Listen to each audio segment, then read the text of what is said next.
ਭਈਆ ਬੱਚਾ ਜੇ ਇਹ ਹੀ ਕਮਾਉਣ ਵਾਲਾ ਵੇ। ਇਹ ਸੜ ਗਿਆ ਜੇ ਤੇ ਇਹ ਹੀ ਮਜਬੂਰੀ ਬਣੀ ਹੈ, ਹੋਰ ਕੋਈ ਮਸਲਾ ਨਹੀਂ ਹੈ। ਇਹਦਾ ਬੱਚੇ ਨੇ ਘਰ ਦਾ ਬਹੁਤ ਸਾਰਾ ਚੁੱਕਿਆ ਹੋਇਆ ਸੀ, ਕੰਮ ਤੇ ਗਿਆ ਏ, ਉੱਥੇ ਸਿਲੰਡਰ ਸੈੱਟ ਕਰਦਿਆਂ ਸਿਲੰਡਰ ਫਟ ਗਿਆ ਤੇ ਸੜ ਗਿਆ ਜੇ। ਇਹ ਪਰੇਸ਼ਾਨੀ ਵੀ ਇਹਦੇ ਇਲਾਜ ਵਾਸਤੇ ਵੀ ਮੇਰੇ ਕੋਲ ਪੈਸੇ ਨਹੀਂ ਹੈ।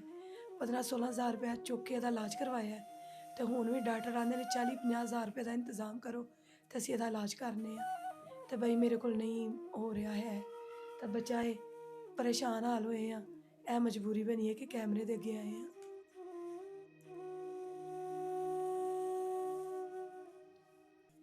ਰੈਂਟ ਦਿੰਦੇ ਆ, 14,000 ਰੁਪਏ ਰੈਂਟ ਦਿੰਦੇ ਆ। ਹੋਰ ਕੋਈ ਆਸ ਉਮੀਦ ਵੀ ਕੋਈ ਨਹੀਂ, ਕਿਸੇ ਦੀ ਹੈਲਪ ਕੋਈ ਨਹੀਂ ਹੈ। ਇਸ ਬੱਚੇ ਦੇ ਸਾਰਾ ਦਾਰੋਮਦਾਰ ਇਹੀ 4 ਰੁਪਏ ਤੇ ਪਿਆ ਹੋਇਆ ਜੀ। जी बिस्मिल्लाहिर्रहमानिर्रहीम। सारा बनों के साथ मैं हूँ खान अली। ਇਹ ਇੱਕ ਫੈਮਿਲੀ ਹੈ। ਇੱਕ ਮੇਰਾ ਵੀਰ, ਮੇਰਾ ਭਾਈ ਛੋਟਾ, ਉਹ 4 ਰੁਪਏ ਤੇ ਪਿਆ ਹੈ। ਉਹ ਮੇਰਾ ਵੀਰ, ਮੇਰਾ ਭਾਈ ਜਿਹੜਾ ਹੈ, ਉਹ ਆਪਣੇ ਘਰ ਦਾ ਜਿੰਨਾ ਵੀ ਸਿਸਟਮ ਸੀ ਉਹ ਖੁਦ ਚਲਾ ਰਿਹਾ ਸੀ, ਮਿਹਨਤ ਮਜ਼ਦੂਰੀ ਕਰਕੇ। ਕੁਛ ਹਾਦਸਾ ਐਸਾ ਹੋਇਆ ਕਿ ਉਹ ਬੱਚਾ ਜਿਹੜਾ 4 ਰੁਪਏ ਤੇ ਪੈ ਗਿਆ। ਇੱਕ ਤੇ ਉਹ ਬੱਚੇ ਦੇ ਸਿਰ ਤੇ ਬਾਪ ਦਾ ਸਾਇਆ ਵੀ ਨਹੀਂ, ਘਰ ਦਾ ਜਿੰਨਾ ਵੀ ਸਿਸਟਮ ਸੀ ਉਸ ਬੱਚੇ ਦੇ ਸਿਰ ਤੇ ਹੀ। ਰੈਂਟ ਦਾ ਘਰ ਹੈ, ਕਿਰਾਏ ਤੇ ਇਹ ਮੇਰਾ ਵੀਰ ਰਹਿੰਦਾ ਹੈ, ਮੇਰੀ ਭੈਣ ਜਿਹੜੀ ਹੈ ਕਿਰਾਏ ਤੇ ਰਹਿੰਦੀ ਹੈ। ਚੰਦ ਮਿੰਟ ਦੀ ਵੀਡੀਓ ਵੇ, ਜਿਨੇ ਮੇਰੇ ਨਾਲ ਸਾਥੀ ਨੇ, ਦੋਸਤ ਨੇ, ਕਿਸੇ ਦੇ ਦਰਦ ਨੂੰ ਮਹਿਸੂਸ ਕਰਨਾ, ਸਮਝਣਾ, ਇਹ ਇਨਸਾਨੀਅਤ ਹੈ। ਕਿਸੇ ਦਰਦਮੰਦ ਦੀ ਗੱਲ ਸੁਣਨਾ, ਇਹ ਬੜੀ ਵੱਡੀ ਇਨਸਾਨੀਅਤ ਹੈ। ਚੈਨਲ ਨੂੰ ਜ਼ਿਆਦਾ ਤੋਂ ਜ਼ਿਆਦਾ ਫੋਲੋ ਕਰਨਾ ਹੈ ਤੇ ਫੈਮਿਲੀ ਦੀ ਚੰਦ ਮਿੰਟ ਦੀ ਗੱਲ ਹੈ ਤੇ ਜ਼ਰੂਰ ਸੁਣਿਆ ਜੀ। अस्सलाम वालेकुम जी। ਵਾਲੇਕੁਮ ਅਸਲਾਮ। ਮੇਰੀ ਭੈਣ ਨੇ ਕੀ ਐਸੀ ਮਜਬੂਰੀ ਪੈ ਗਈ ਕਿ ਜਿਹੜਾ ਤੁਹਾਨੂੰ ਇਹ ਵੀਡੀਓ ਦਾ ਸਹਾਰਾ ਲੈਣਾ ਪੈ ਗਿਆ? ਭਈਆ ਬੱਚਾ ਜੇ ਇਹ ਹੀ ਕਮਾਉਣ ਵਾਲਾ ਵੇ। ਇਹ ਸੜ ਗਿਆ ਜੇ ਤੇ ਇਹ ਹੀ ਮਜਬੂਰੀ ਬਣੀ ਹੈ, ਹੋਰ ਕੋਈ ਮਸਲਾ ਨਹੀਂ ਹੈ। ਇਹਦਾ ਬੱਚੇ ਨੇ ਘਰ ਦਾ ਬਹੁਤ ਸਾਰਾ ਚੁੱਕਿਆ ਹੋਇਆ ਸੀ, ਕੰਮ ਤੇ ਗਿਆ ਏ, ਉੱਥੇ ਸਿਲੰਡਰ ਸੈੱਟ ਕਰਦਿਆਂ ਸਿਲੰਡਰ ਫਟ ਗਿਆ ਤੇ ਸੜ ਗਿਆ ਜੇ। ਇਹ ਪਰੇਸ਼ਾਨੀ ਵੀ ਇਹਦੇ ਇਲਾਜ ਵਾਸਤੇ ਵੀ ਮੇਰੇ ਕੋਲ ਪੈਸੇ ਨਹੀਂ ਹੈ। 15-16 ਹਜ਼ਾਰ ਰੁਪਇਆ ਚੁੱਕ ਕੇ ਇਹਦਾ ਇਲਾਜ ਕਰਵਾਇਆ ਹੈ ਤੇ ਹੁਣ ਵੀ ਡਾਕਟਰ ਆਂਦੇ ਨੇ 40-50 ਹਜ਼ਾਰ ਰੁਪਏ ਦਾ ਇੰਤਜ਼ਾਮ ਕਰੋ ਤੇ ਅਸੀਂ ਇਹਦਾ ਇਲਾਜ ਕਰਨੇ ਆ। ਤੇ ਬਈ ਮੇਰੇ ਕੋਲ ਨਹੀਂ ਹੋ ਰਿਹਾ ਹੈ ਤਾਂ ਬੱਚਾ ਇਹ ਪਰੇਸ਼ਾਨ ਹਾਲ ਹੋਏ ਆ। ਇਹ ਮਜਬੂਰੀ ਬਣੀ ਹੈ ਕਿ ਕੈਮਰੇ ਦੇ ਅੱਗੇ ਆਏ ਆ।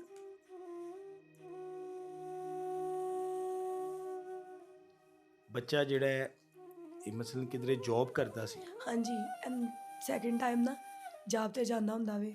ਉੱਥੇ ਗਿਆ ਹੋਇਆ ਸੀ ਨਾ, ਇਹ ਬਰਗਰਾਂ ਵਾਲੀ ਦੁਕਾਨ ਏ ਤੇ ਉੱਥੇ ਗਿਆ ਹੋਇਆ ਸੀ ਤੇ ਉੱਥੇ ਸਿਲੰਡਰ ਸੈੱਟ ਕਰਦੇ ਆ ਨਾ, ਸਿਲੰਡਰ ਨਹੀਂ ਸੈੱਟ ਹੋਇਆ ਹੈ ਤੇ ਉਹ ਅੱਗ ਫੈਲੀ ਏ ਤੇ ਸਿਲੰਡਰ ਨੂੰ ਲੱਗ ਗਈ ਏ ਤੇ ਬੱਚਾ ਸੜ ਗਿਆ।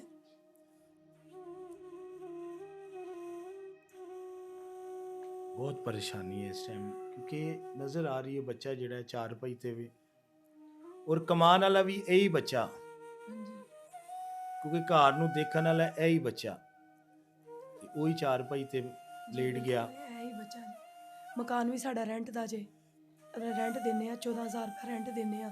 ਹੋਰ ਕੋਈ ਆਸ ਉਮੀਦ ਵੀ ਕੋਈ ਨਹੀਂ, ਕਿਸੇ ਦੀ ਹੈਲਪ ਕੋਈ ਨਹੀਂ ਹੈ। ਇਸ ਬੱਚੇ ਦੇ ਸਾਰਾ ਦਾਰੋਮਦਾਰ ਇਹੀ 4 ਰੁਪਏ ਤੇ ਪਿਆ ਹੋਇਆ ਜੀ।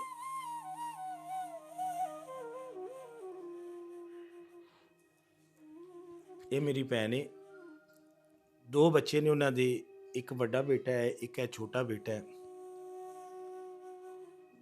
ਡਾਕਟਰ ਵੀ ਹੁਣ ਕਿੰਨੇ ਪੈਸੇ ਮੰਗ ਰਹੇ ਨੇ? 40-50 ਹਜ਼ਾਰ ਕਹਿ ਰਹੇ ਨੇ, ਇੰਤਜ਼ਾਮ ਕਰੋ। 40-50 ਹਜ਼ਾਰ ਰੁਪਏ ਡਾਕਟਰ ਵੀ ਕਹਿ ਰਹੇ ਨੇ ਕਿ ਬੱਚੇ ਦੇ ਇਲਾਜ ਵਾਸਤੇ ਉਹ ਇੰਤਜ਼ਾਮ ਹੋਵੇ, ਇਲਾਜ ਅੱਗੋਂ ਟ੍ਰੀਟਮੈਂਟ ਸ਼ੁਰੂ ਹੋਵੇ। ਸਾਨੂੰ ਜਦੋਂ ਇਹਨਾਂ ਦੀ ਇਤਲਾਹ ਮਿਲੀ, ਇਹਨਾਂ ਦੇ ਕੋਲ ਆਉਣ ਦਾ ਸਾਡਾ ਮਕਸਦ ਕੀ ਸੀ ਕਿ ਇੱਕ ਇਨਸਾਨ ਜਿਹੜਾ ਕਮਾਉਣ ਵਾਲਾ ਖੁਦ 4 ਰੁਪਏ ਤੇ ਪੈ ਗਿਆ, ਫਿਰ ਰੋਟੀ ਦਾ ਜ਼ਰੀਆ ਕੌਣ ਲੈ ਕੇ ਆਏਗਾ? ਕਿਉਂਕਿ ਬਾਪ ਵੀ ਸਰ ਤੇ ਕੋਈ ਨਹੀਂ। ਸਾਡਾ ਆਉਣ ਦਾ ਮਕਸਦ ਇਹ ਸੀ ਕਿ ਅਸੀਂ ਫੈਮਿਲੀ ਨੂੰ ਜਾ ਕੇ ਦੇਖੀਏ ਕੀ ਹਾਲਾਤ ਨੇ। ਇਹ ਹੁਣ ਤੁਸੀਂ ਸੋਚਣਾ ਹੈ ਕਿ ਇਸ ਚੀਜ਼ ਨੂੰ ਸਮਝਣਾ ਹੈ, ਸਮਝ ਦੀ ਕੋਸ਼ਿਸ਼ ਕਰਨੀ ਹੈ ਕਿ ਇੱਕ ਜਿਹੜਾ ਅਫਰਾਦ ਜਿਹੜਾ ਕਮਾਉਣ ਵਾਲਾ ਹੋਵੇ, 4 ਰੁਪਏ ਤੇ ਪੈ ਜੇ, ਔਰ ਰੋਜ਼ੀ ਕਮਾਉਣ ਵਾਲਾ ਸ਼ਖਸ ਵੀ ਉਹ ਹੋਵੇ, ਉਹ 4 ਰੁਪਏ ਤੇ ਪੈ ਜਾਵੇ ਔਰ ਮੁਹਤਾਜ ਹੋ ਜਾਵੇ, 50 ਹਜ਼ਾਰ ਰੁਪਈਆ ਇੰਤਜ਼ਾਰ ਕਰੇ, ਕਿ ਮੈਨੂੰ ਕਿਹਨੇ ਦੇਣਾ ਹੈ। ਸਾਡਾ ਮੇਨ ਮਕਸਦ ਆਉਣ ਦਾ ਇਹ ਸੀ, ਇੱਕ ਤੇ ਰੋਜ਼ਗਾਰ ਖੋਣਾ ਇਸ ਘਰ ਦੇ ਵਿੱਚ, ਬੱਚਾ ਕਿਸੇ ਕੋਲ ਜੋਬ ਕਰਨਾ, ਅੱਗੋਂ ਇਹ ਅੱਲਾ ਦੀ ਤਰਫੋਂ ਜੋ ਮਾਮਲਤ ਹੁੰਦਾ ਹੈ, ਅੱਲਾ ਦੀ ਤਰਫੋਂ ਹੁੰਦਾ ਹੈ। ਇਹ ਫੈਮਲੀਆਂ ਕਦੀ ਕੈਮਰੇ ਦੇ ਅੱਗੇ ਨਹੀਂ ਆਈਆਂ, ਮਜਬੂਰੀ ਦੇ ਤਹਿਤ ਇਹ ਹਮੇਸ਼ਾ ਫੈਮਲੀ ਜਿਹੜੀ ਵੀ ਮਜਬੂਰੀ ਦੇ ਤਹਿਤ ਆਂਦੀ। ਕਿਸੇ ਦਾ ਦਿਲ ਨਹੀਂ ਕਰਦਾ ਕਿ ਅਸੀਂ ਕਮੀਜ਼ ਚੁੱਕ ਕੇ ਆਪਣਾ ਢਿੱਡ ਦਿਖਾਈਏ, ਕਿਸੇ ਫੈਮਲੀ ਦਾ ਦਿਲ ਨਹੀਂ ਕਰਦਾ। ਇਹ ਹੁਣ ਬੱਚਾ ਹੈ, ਇਹਦੇ ਮੇਨ ਜਿਹੜਾ ਸਾਡਾ ਮਕਸਦ ਹੈ ਇਹਦਾ ਇਲਾਜ, ਕਿ ਇਹਦੇ ਇਲਾਜ ਵਾਸਤੇ ਅਗਰ ਕੋਈ ਮੇਰਾ ਵੀਰ ਭਾਈ ਸਾਬੇ ਹਸੀਅਤ ਹੈ ਕਿ ਜਿਹਨੂੰ ਲੱਗਦਾ ਹੈ ਕਿ ਯਾਰ ਮੇਰੇ ਕੋਲ ਬੇਸ਼ੁਮਾਰ ਦੌਲਤ ਹੈ ਕਿ ਮੈਨੂੰ ਹੱਕਦਾਰ ਨਹੀਂ ਮਿਲ ਰਿਹਾ, ਕੋਈ ਐਸਾ ਹੱਕਦਾਰ ਹੋਵੇ ਕਿ ਜਿਹਨੂੰ ਮੈਂ ਹੱਕਦਾਰ ਨੂੰ ਦੇਵਾਂ, ਇਹ ਉਹ ਮੇਰਾ ਵੀਰ ਹੈ ਭਾਈ ਹੈ। ਅਗਰ ਸਮਝਦੇ ਹੋ ਆਪਣਾ ਬੱਚਾ ਸਮਝ ਕੇ, ਵੀਰ ਸਮਝ ਕੇ, ਭਰਾ ਸਮਝ ਕੇ ਉਹਦੇ ਇਲਾਜ ਆਸੇ ਇਹ ਲਾਜ਼ਮਨ ਕਰਨਾ ਹੈ। ਤੇ ਫਿਰ ਇਹ ਜਦੋਂ ਇਹ ਬੱਚਾ 4 ਪਈ ਤੇ ਪੈ ਗਿਆ ਹੈ, ਤੇ ਫਿਰ ਇਹ ਰੋਟੀ ਦਾ ਜ਼ਰੀਆ ਕਿਸ ਤਰ੍ਹਾਂ ਚੱਲ ਰਿਹਾ ਨਿਜ਼ਾਮ ਘਰ ਦਾ? ਇਹ ਛੋਟਾ ਬੱਚਾ ਅੰਡੇ ਵੇਚਦਾ ਜੇ। ਇਹ ਜਿਸ ਦਿਨ ਦਾ ਸੜਿਆ ਹੈ ਨਾ, ਉਸ ਤੋਂ ਪਹਿਲੇ ਦੀ ਇੰਨੇ ਅੰਡੇ ਲਗਾਉਣੇ ਸ਼ੁਰੂ ਕੀਤੇ ਨੇ। ਇਹ ਲੈ ਕੇ ਆਂਦਾ ਜੇ ਤੇ ਘਰ ਦਾ ਨਿਜ਼ਾਮ ਚੱਲਦਾ, ਰੋਟੀ ਵਗੈਰਾ ਦਾ। ਐਸਾ ਬਿੱਲ ਆਇਆ ਜੇ ਸਗੋਂ ਸਾਡਾ ਗੈਸ ਦਾ 8,500 ਰੁਪਈਆ। ਇਹਦੀ ਇੰਨੀ ਪਰੇਸ਼ਾਨੀ ਹੈ ਕਿ ਅਸੀਂ ਕਿਸ ਤਰ੍ਹਾਂ ਜਮ੍ਹਾਂ ਕਰਵਾਈਏ। ਇਹ ਬੱਚਾ 2 ਟਰੇਵਾਂ ਲਾਉਂਦਾ, ਉਹਦੇ 'ਚੋਂ 1,000-1,200 ਰੁਪਇਆ ਬਚਦਾ। ਕੁਛ ਘਰ ਦਾ ਨਿਜ਼ਾਮ ਚਲਾ ਲਈਦਾ, ਕੁਛ ਇਹਦੇ ਦਵਾਈ ਵਗੈਰਾ ਦਾ ਖਰਚਾ ਚਲਾ ਲਈਦਾ। ਇਸ ਤਰ੍ਹਾਂ ਘਰ ਦਾ ਨਿਜ਼ਾਮ ਪਿਆ ਚੱਲਦਾ ਜੇ। ਪਹਿਲਾਂ ਕਦੀ ਸੇਲ ਕੀਤੇ ਹਨ ਬੱਚੇ ਨੇ ਆਂਡੇ? ਨਹੀਂ, ਪਹਿਲੇ ਕਦੀ ਨਹੀਂ ਸਨ ਕੀਤੇ ਹੈ, ਪਹਿਲੀ ਦਫਾ ਕੀਤੇ ਨੇ ਉਹਨੇ। ਘਰ ਦੀ ਪਰੇਸ਼ਾਨੀ ਵੇਖ ਕੇ? ਹਾਂਜੀ, ਘਰ ਦੀ ਪਰੇਸ਼ਾਨੀ ਵੇਖ ਕੇ। ਉੱਤੋਂ ਤੁਹਾਨੂੰ 8,000 ਦਾ ਬਿੱਲ ਆ ਗਿਆ? ਬਿੱਲ ਆ ਗਿਆ ਜੀ, ਗੈਸ ਦਾ ਬਿੱਲ ਹੈ। ਤੇ ਮਾਲਕ ਮਕਾਨ ਨਹੀਂ ਕਹਿੰਦਾ ਕਿ ਇਹਨੂੰ ਤਾਰੋ? ਮਾਲਕ ਮਕਾਨ ਨੇ ਕਿਹਾ, ਉਹਨੂੰ ਆਖਿਆ ਕਿ ਵੀ ਇੰਨਾ ਜ਼ਿਆਦਾ ਬਿੱਲ ਆ ਗਿਆ, ਤਾਂ ਕਹਿੰਦਾ ਤੁਹਾਨੂੰ ਪਤਾ ਹੋਏ ਤੁਸੀਂ ਜਮ੍ਹਾਂ ਕਰਾਣਾ ਹੈ, ਇਹ ਕਿਸ ਤਰ੍ਹਾਂ ਜਮ੍ਹਾਂ ਕਰਾਣਾ ਹੈ, ਤੁਹਾਡੀ ਸਿਰਦਰਦੀ ਹੈ, ਮੇਰਾ ਮੀਟਰ ਨਾ ਉਤਰੇ, ਮੀਟਰ ਘੱਟ ਕੀਤਾ ਤੇ ਮੈਂ ਨਹੀਂ ਲਵਾ ਸਕਦਾ।